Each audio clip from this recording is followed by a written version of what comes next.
Welcome to our podcast, Doing It Right. This podcast reveals authentic stories from successful leaders doing it right. It's about their journey to become a leader, their choices, motivations, and lessons. In essence, how they built successful personal brands. Your host is Valerie Sokolowski, author of 8 leadership books and nationally known as an authority on executive presence and personal branding. Let's get started. Here's Valerie.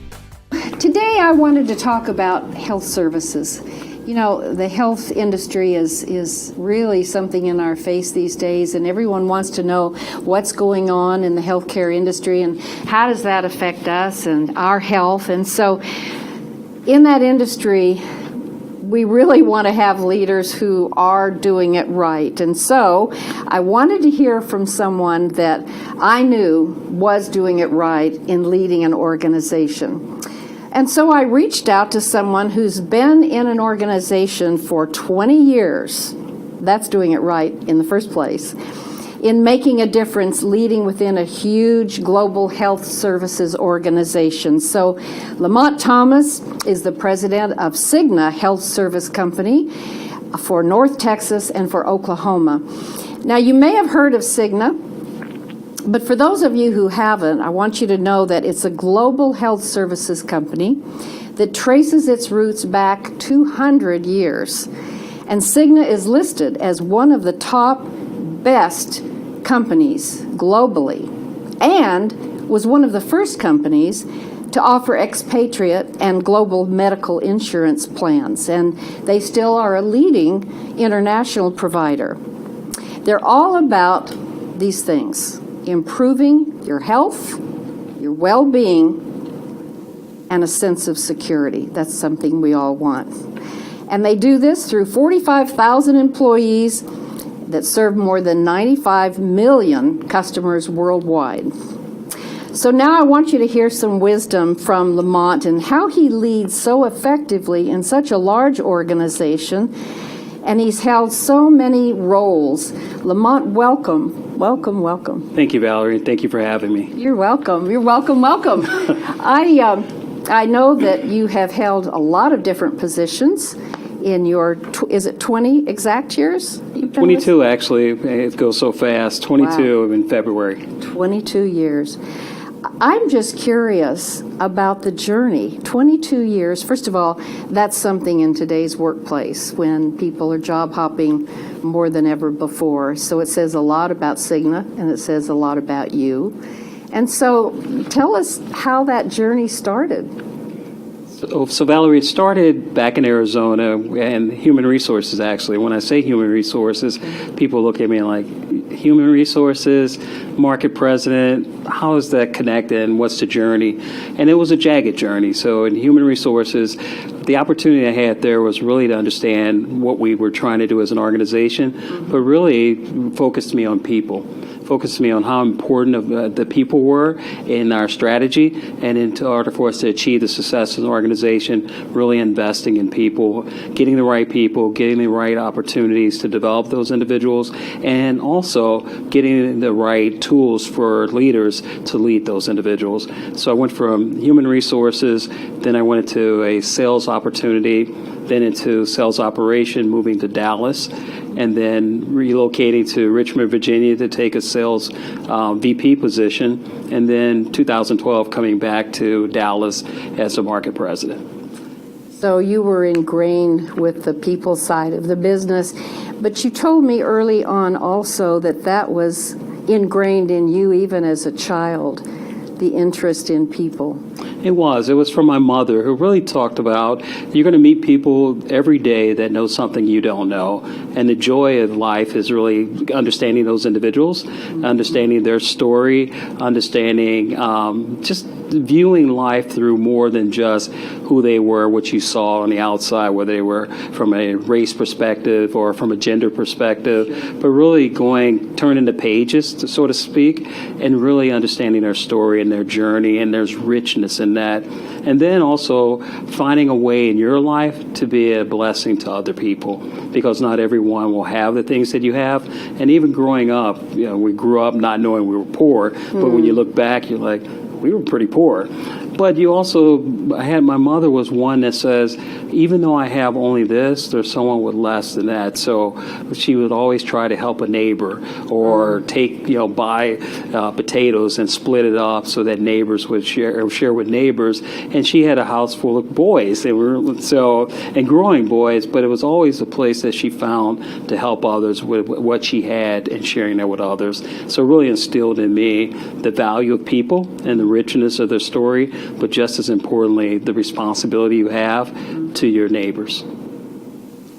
So often things that are ingrained in your own personal value system come from childhood. So how does that relate now in the work that you do out in the community?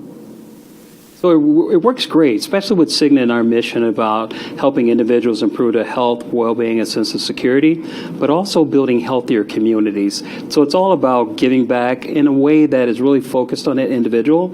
And we always talk about personalization, understanding that individual, not a broad group, say, of diabetics, not talking about diabetics, but really focusing in on an individual, say, Joe, who has diabetes, what's going on with him, how do we make an impact to that individual? And then so it fits perfectly into the way I was raised and that whole idea of giving back and helping others on an individual level. So it really helps to have an organization, and that's why I've been there 22 years, because the mission aligns with who I am as an individual, authentically as an individual and my beliefs.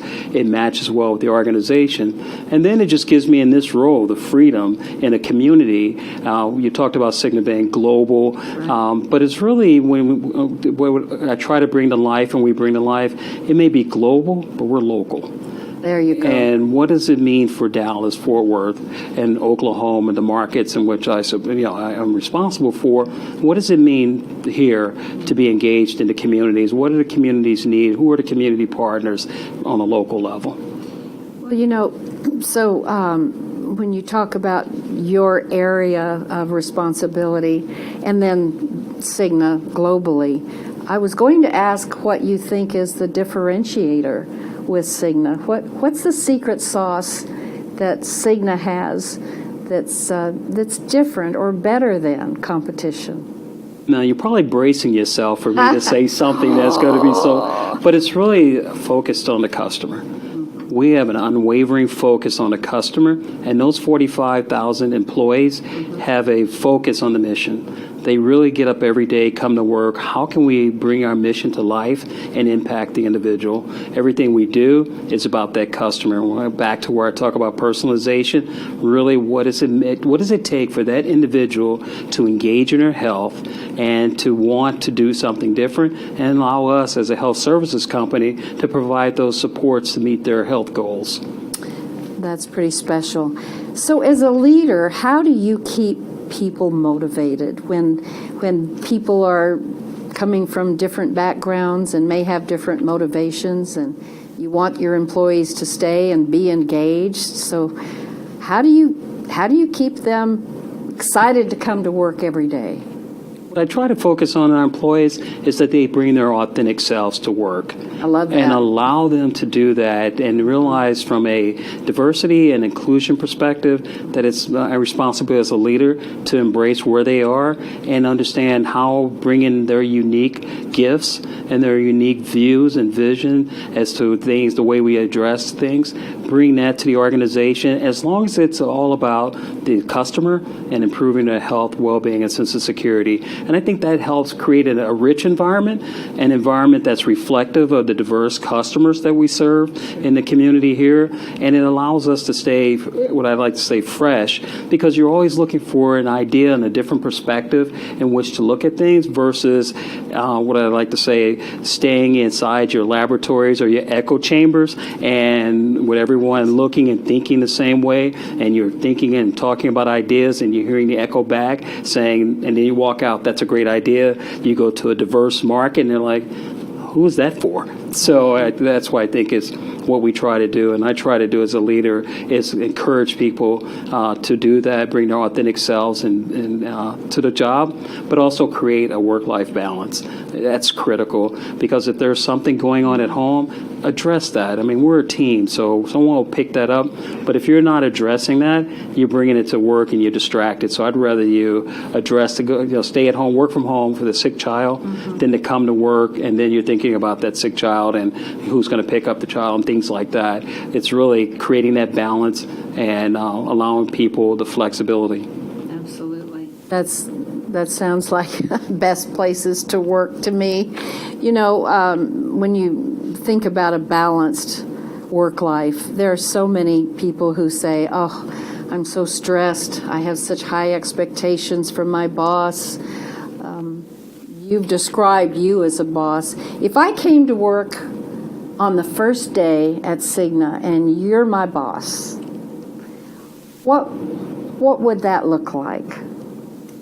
So the first thing I tell you, don't call me boss. I get so uncomfortable. I really do when people call me boss. And why that is, because it creates in my mind, an artificial barrier between me and my team. So I really we're all part of a team. And yeah, we have the hierarchy, but I only serve, that hierarchy in my mind serves a purpose internally that allows me to get resources that they need to do their jobs effectively and deliver to what we promise our customers. So it's really bringing the individuals in and sitting them down saying, hey, tell me more about who you are. What are your interests? Tell me about your family. Tell me about some of your hobbies, and really get that. And then reinforce that we operate as a team here.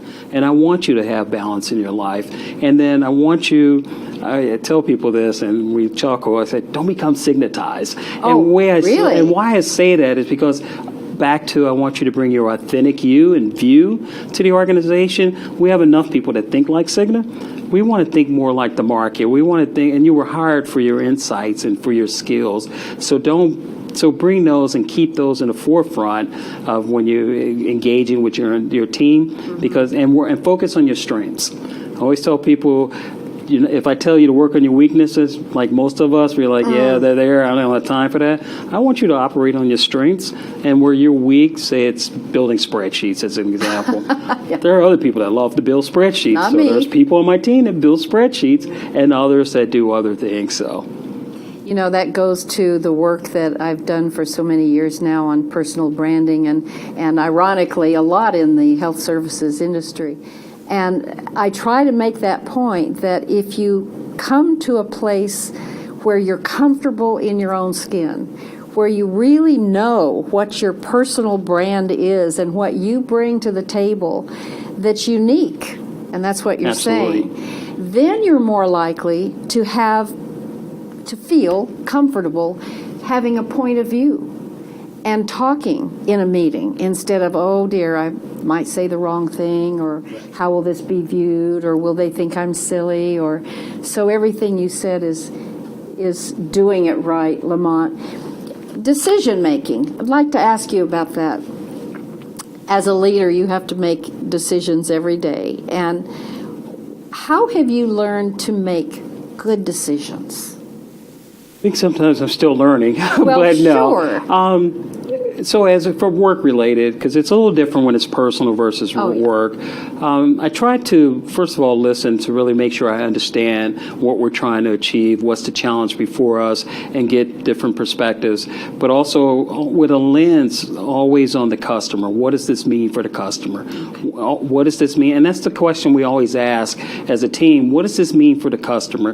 Does it make it easier for the customer? Is it more helpful for the customer? Is it building trust with the customer? So we go through a series, and I go through those same series, but I challenge my team through that series of questions when making decisions. And if it's focused on the customer, it's the right thing for the customer, it makes the decision easier. But also, I think about, and I tend to say we, because as a team, we try to orient this way of thinking as well.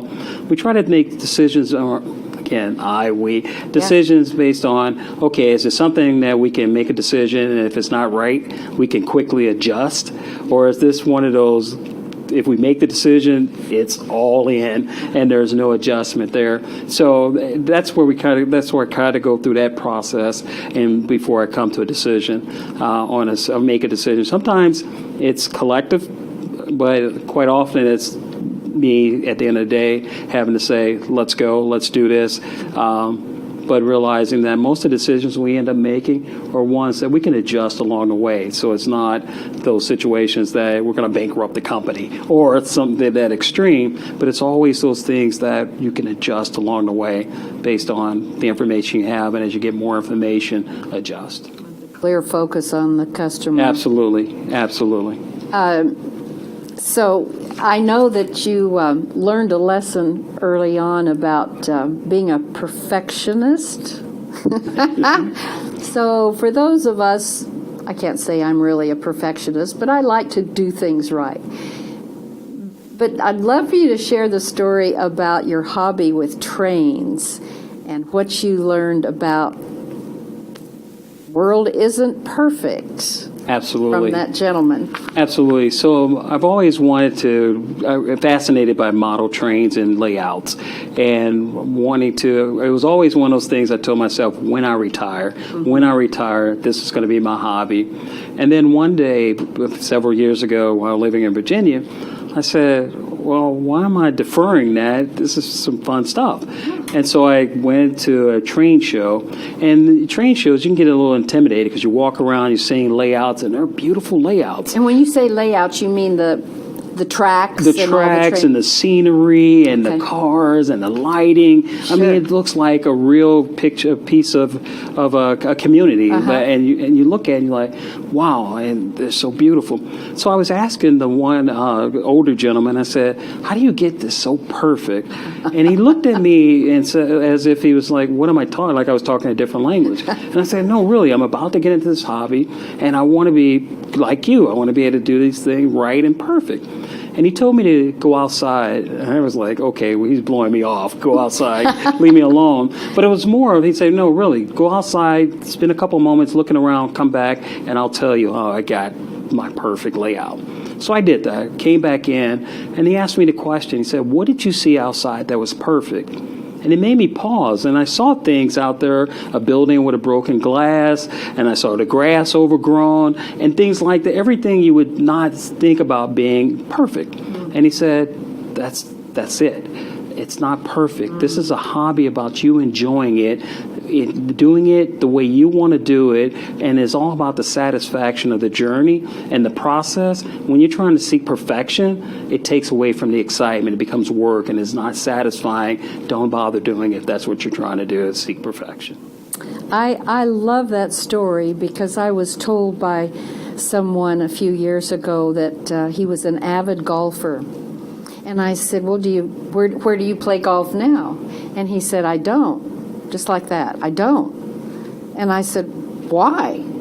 And he said, because I don't have time to practice, and if I don't practice, I'm not good enough, so I just don't play. That's too bad, right? Right, it is. It's a missed opportunity. It's a missed opportunity. We all need to have hobbies. Yep. Any other hobbies that you have now? I don't know if you call it a hobby, but it's one of those things that over the years my youngest daughter and I enjoy doing, and that's going to vintage stores, thrift shops, estate sales. Yeah, and it all started when they were younger. My three kids were younger.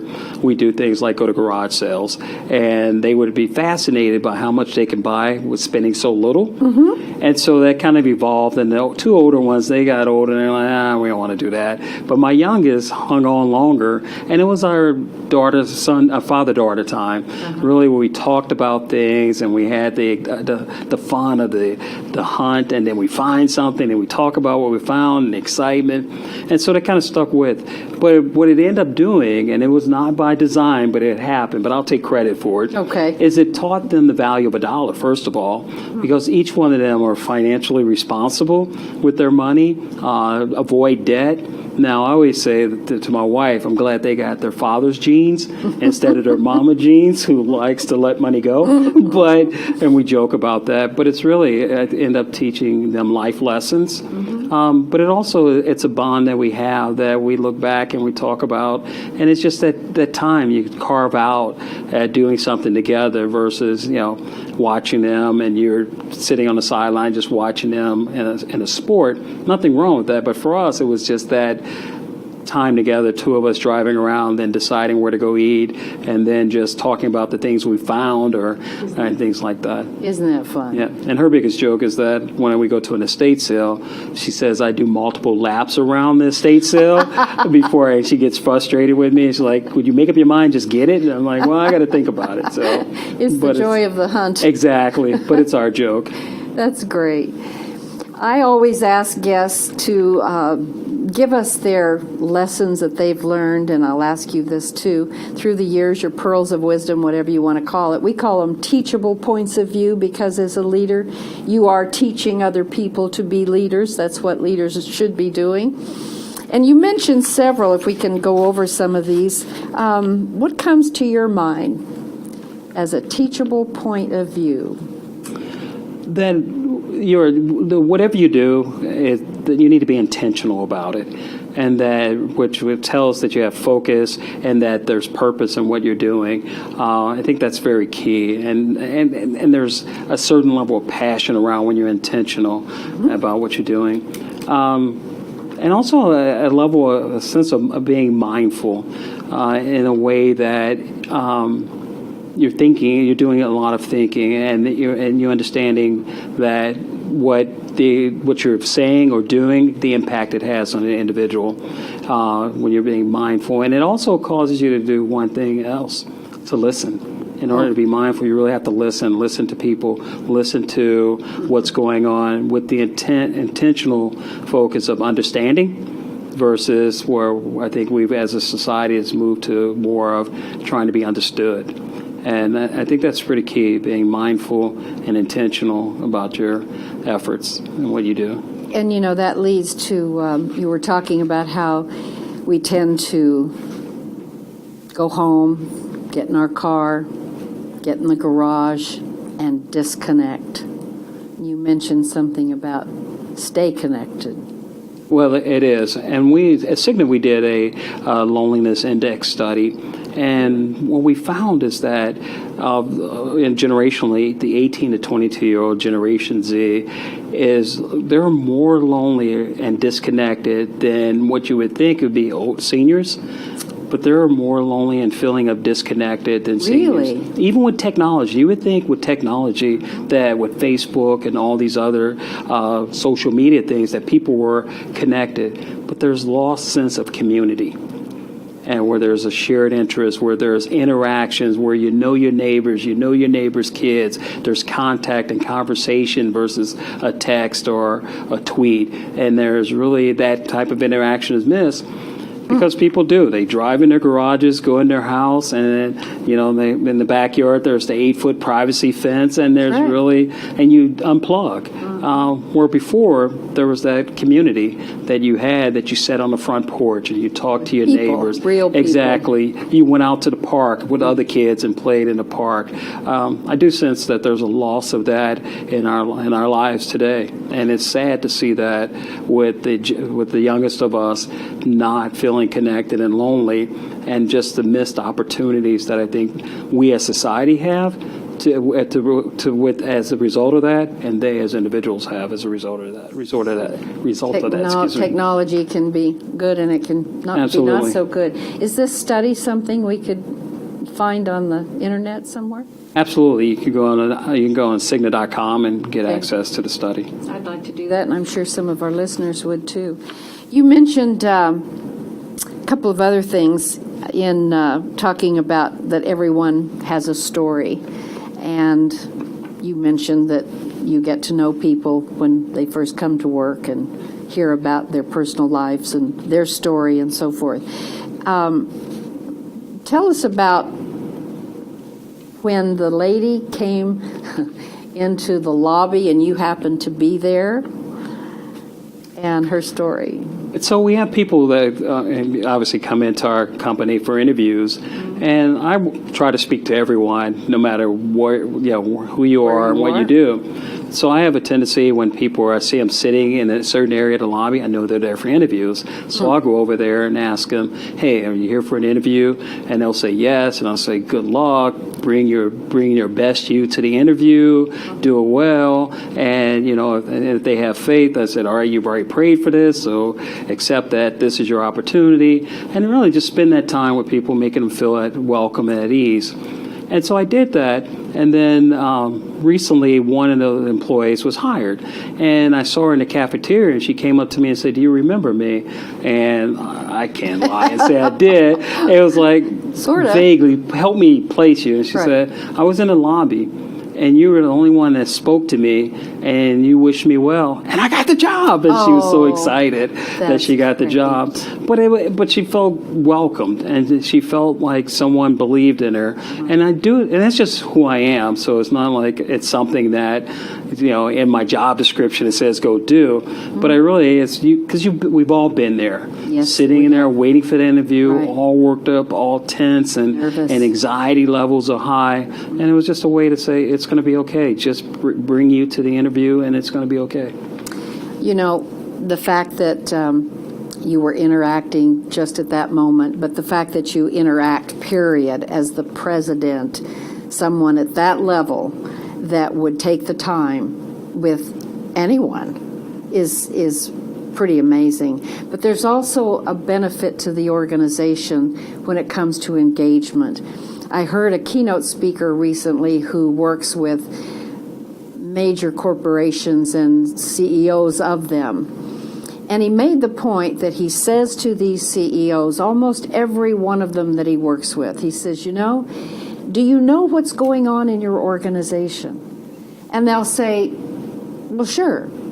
And then he'll peel the onion back and say, so what's going on? Right. And pretty soon they realize, often, that they really don't know a lot of what's going on. And so he makes the comment to these CEOs and says, get out of your office, go down and do some of the things you're talking about. Talk to people all the way down the organization. Make yourself visible, because only then will you know what's going on. And if you help people be comfortable talking to the CEO or the president, they'll feel more engaged. So there's a return on investment for companies if they'll do that.